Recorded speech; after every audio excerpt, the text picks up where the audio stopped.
जब आप cruise ship पर काम करते हो तब आप अपने कमरे में बहुत ही कम समय के लिए आते हो,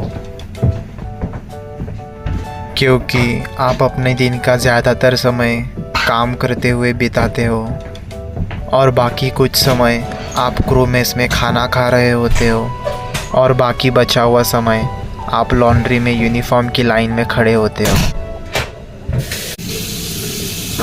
आप अपने कमरे में सिर्फ नहाने के लिए और सोने के लिए और घर पे थोड़ी सी बात करने के लिए आते हो।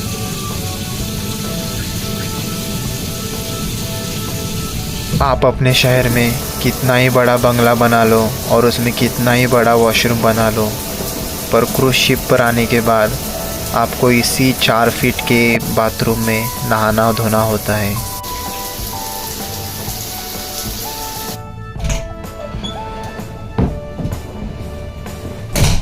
आप अपने घर में कितना भी बड़ा और आरामदायक बिस्तर बना लो, पर क्रूज़ शिप पर आने के बाद आपको इसी 2.5 फीट चौड़े और 8 फीट लंबे बिस्तर पर सोना होता है। जब आप क्रूज़ शिप पर काम करते हो तो आप अपने हर साल के 8 महीने यहाँ पर बिताते हो और उसके बाद 3 महीने आप अपने घर में अपने शहर में होते हो छुट्टियाँ मनाने के लिए। तो इस हिसाब से आप अपनी ज़िंदगी का 70% भाग यहाँ पर काम करते हुए बिताते हो। आपके कमरे में एक बड़ा सा टीवी तो होगा, लेकिन उसमें कोई आपके पसंदीदा हिंदी पिक्चरें नहीं होंगी। थोड़ी बहुत इंग्लिश पिक्चरें होंगी, लेकिन आपके पास उन्हें भी देखने के लिए समय नहीं होगा।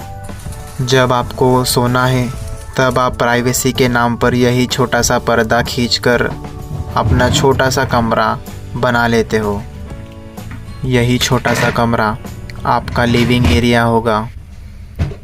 यही छोटा सा टेबल आपका स्टडी टेबल होगा और यहीं पर बैठकर आप अपने घर वालों से फ़ोन पर बातें कर पाओगे।